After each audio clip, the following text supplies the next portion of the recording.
জয় মা বলে জয় গুরুদেব। নমস্কার, অ্যাস্ট্রোবিয়ার সকলকে স্বাগত জানাই। আশা করি সকলে ভালো আছেন। আজ আবার মান্থলি রাশিফল নিয়ে আলোচনা করব এবং আজকে আলোচনা করব 2025 আগস্ট মাস কেমন যেতে চলেছে মিথুন রাশির জাতক বা জাতিকাদের সেই নিয়ে। শুরুতেই বলবো, এই আলোচনা আপনাদের জীবনে 40 থেকে 25 ভাগই ফলিত হবে। কেউ দয়া করে ভাববেন না এটা 100% ফলিত হতে চলেছে।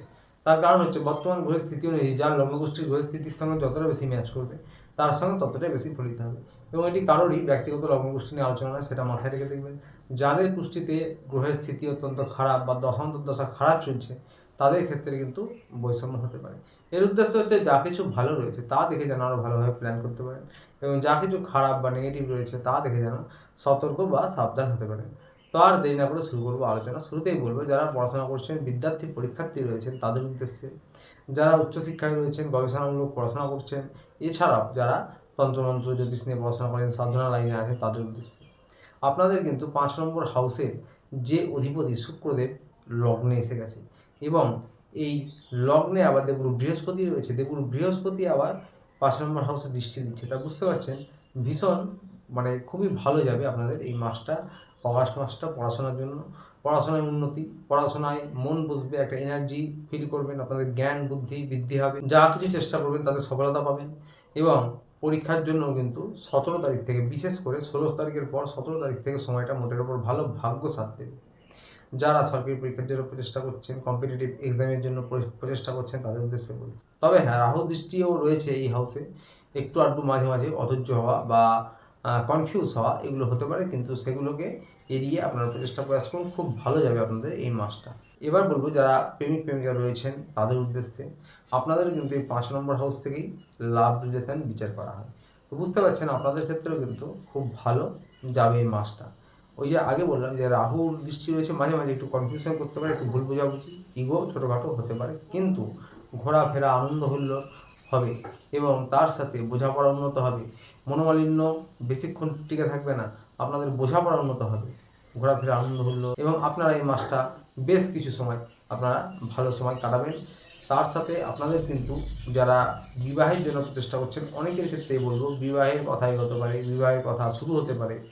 যারা বিবাহের জন্য প্রচেষ্টা করছেন তাদের কিন্তু এই মাসে বেশ কিছু, অনেকের ক্ষেত্রে সফলতা হবে। তো এই মাসটা আপনাদের কিন্তু বেশ ভালো কাটতে চলেছে। যারা লাভ রিলেশনে রয়েছে, নতুন করে প্রেমে পড়ার সম্ভাবনা এবং বিবাহের কথা এগোনো সমস্ত কিছুই থাকছে। যারা সন্তান প্রাপ্তির জন্য প্রচেষ্টা করছেন তাদের উদ্দেশ্যে বলবো খুব ভালো সময় এই মাসে। অনেকের ক্ষেত্রেই বলবো যে সফলতা পেতে পারেন সন্তান প্রাপ্তির জন্য, এবং আপনাদের কিন্তু সন্তানরাও মোটের ওপর এই মাসটা ভালো কাটাবে। যারা হাজব্যান্ড ওয়াইফ রয়েছেন এবার তাদের উদ্দেশ্যে বলবো, আপনাদেরও কিন্তু 7 নম্বর হাউস হচ্ছে দেবগুরু বৃহস্পতি হাউস। দেবগুরু বৃহস্পতি নিজে এসে হাউসে দৃষ্টি দিচ্ছে, তার সাথে আবার শুক্রদেবও দৃষ্টি দিচ্ছে। তো বুঝতে পারছেন হাজব্যান্ড ওয়াইফের জন্য কিন্তু খুবই ভালো সময় মিথুন রাশি। আপনাদের বোঝাপড়া উন্নত হবে, আপনাদের আনন্দ হুল্লোড় থাকবে, রোমান্টিকতা, আকর্ষণ, ভালোবাসা বৃদ্ধি পাবে। হাজব্যান্ড ওয়াইফের এই মাসটা খুব ভালো কাটবে। তবে নিজেদের কাজের জায়গাটাও কিন্তু আপনাদের মোটের ওপর ভালো থাকছে। আপনাদের 70% ভালো কাটবে। যারা হাজব্যান্ড ওয়াইফ রয়েছেন বোঝাপড়ার মতো হবে, আনন্দ হুল্লোড় থাকবে, তার মধ্যে আপনাদের কিন্তু রোমান্টিকতা, আকর্ষণ বৃদ্ধি পাবে। তো সুতরাং ভালো কাটাতে চলেছেন আপনারা যারা হাজব্যান্ড ওয়াইফ রয়েছেন। পরিবার নিয়ে বলবো, পরিবারের পরিবেশটাও আপনাদের মোটের উপর ভালো থাকছে। তবে মঙ্গল রয়েছে, একটু জেদ, একটু রাগ, যারা বড় রয়েছে, গুরুজন রয়েছে তাদের একটু অবাধ্য হওয়া এগুলো কিন্তু মাঝে মাঝে হতে পারে, এটা খেয়াল রাখবেন। এবং শ্বশুর শাশুড়ি, বাবা মা যারা রয়েছেন তাদের স্বাস্থ্যের খেয়াল রাখুন। ছোটো ভাই বোনদের সঙ্গে মাঝে মাঝে মতান্তর হতে পারে, সেদিকটা একটু খেয়াল রাখবেন। বাকি পরিবারে পরিবেশ আপনাদের ভালো থাকবে এবং পরিবারও 60% ভালো পজিটিভ থাকছে। ব্যবসা, সরকারি বেসরকারি চাকরি যারা করছেন তাদের উদ্দেশ্যে বলবো যে আপনাদের 9 নম্বর ভাগ্যস্থানে কিন্তু রয়েছে রাহু এবং দেবগুরু বৃহস্পতিরও দৃষ্টি রয়েছে। রাহু চালাক, চতুর এবং পরিশ্রমী, কিন্তু একটু হঠকারী, একটু অধৈর্য আর কি।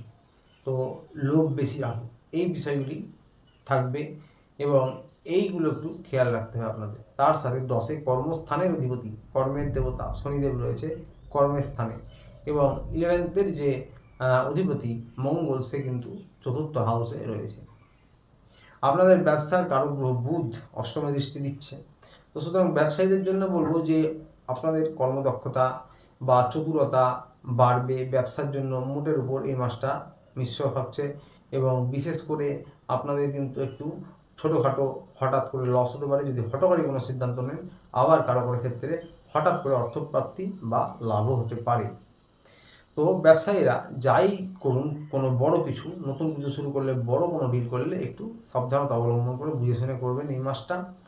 অর্থনৈতিক পরিকাঠামো একই রকম থাকবে। যারা সরকারি বেসরকারি চাকরি করছেন তাদের উদ্দেশ্যে বলবো যে আপনাদের কিন্তু রাহু রয়েছে কর্মস্থানে, আপনাদের বুদ্ধি কর্মদক্ষতা বাড়াবে, কিছু অ্যাচিভ করার জন্য পরিশ্রম করার ইচ্ছা বাড়াবে, এনার্জেটিক ফিল করবেন, কিন্তু হঠকারী সিদ্ধান্ত নেবেন না এক।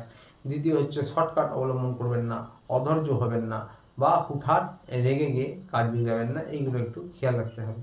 তাহলে কিন্তু ভাগ্য সাথ দেবে না, কারণ রাহু রয়েছে ভাগ্যস্থানে 9 নম্বরে। এই বিষয়টা খেয়াল রাখবেন এবং এই বিষয়গুলি যার জন্য বলা। শনিদেব রয়েছে কর্মস্থানে, কর্মস্থানে শনিদেব ন্যায়ের দেবতা, কর্মের দেবতা, ন্যায় প্রিয় এবং কর্মপ্রিয়। আপনারা পরিশ্রম প্রয়াস করুন, কর্মের জায়গাটা ধীরে ধীরে আপনাদের ডেভেলপমেন্ট হবে। শনি এখানে বহু সময় ধরেই থাকবেন, যদিও এক্ষেত্রে শুধু এই মাসের কথা বলা হচ্ছে। তাই পরিশ্রম প্রয়াস করুন, ধীরে ধীরে আপনাদের কিন্তু কাজ ডেভেলপমেন্ট হবে। সরকারি বেসরকারি চাকরি যারা করছেন তাদের উদ্দেশ্যে বলবো যে আপনাদের 16 তারিখের পর 17 তারিখ থেকে বিশেষভাবে সময়টা ভালো। এবং আগেই বললাম কর্মস্থানে কর্মদক্ষতা বাড়বে, বুদ্ধি বাড়বে, কিন্তু হঠকারী সিদ্ধান্ত নেওয়া বা শর্টকাট অবলম্বন করা, হুটহাট মাথা গরম করা, এগুলো থেকে একটু বিরত থাকবে। অর্থনৈতিক পরিকাঠামো একই রকম থাকবে। যারা রাজনৈতিক ক্ষেত্রে রয়েছেন, কূটনৈতিক ক্ষেত্রে রয়েছেন, তাদের জন্য সময়টা মোটের ওপর ভালো। যেগুলো বললাম সেই বিষয়গুলো একটু খেয়াল রেখে চলবেন, মোটের ওপর 60% ভালো থাকবে। ব্যবসার জন্য বলবো মিশ্র ফলাফল থাকছে এই মাসে। আর স্বাস্থ্য নিয়ে বলবো বুকজনিত ছোটোখাটো কোনো সমস্যা, দাঁতের কোনো সমস্যা হতে পারে, অ্যালার্জি ইনফেকশান হতে পারে, স্কিনের টুকটাক সমস্যা কারো কারো ক্ষেত্রে হতে পারে, বিশেষ বড় কোনো সমস্যা হবার নেই। এবং যারা পূর্ণ সমস্যায় ভোগেন তারা নিয়মিত হাঁটাহাঁটি, যোগব্যায়াম করুন, ডাক্তারের পরামর্শ মেনে চলুন। এবং প্রতিকার নিয়ে বলবো মিথুন রাশির যারা জাতক জাতিকা রয়েছেন, আপনাদের রাশিটি হচ্ছে একটি বায়ু রাশি। আপনার পবন পুত্র হনুমানজির 40 রোজ পাঠ করতে পারেন এবং মন্দিরে গিয়ে মাসে একদিন অন্তত, না হলে সপ্তাহে যদি রোজ প্রত্যেক সপ্তাহে একবার যেতে পারেন তাহলে অত্যন্ত ভালো হয়। মঙ্গলবার পুজোর দিন বাড়ির ছাদে বা উঠোনে পাখিদের কিছু খাবার খান নিয়মিত, অত্যন্ত ভালো প্রতিকার হবে। আসছিল এই পর্যন্ত। ভিডিওটি ভালো লাগলে চ্যানেলটিতে অবশ্যই লাইক সাবস্ক্রাইব করে পাশে থাকবেন। দেখা হচ্ছে আবার পরের ভিডিওতে। ততদিনে ভালো থাকবেন, সুস্থ থাকবেন। নমস্কার।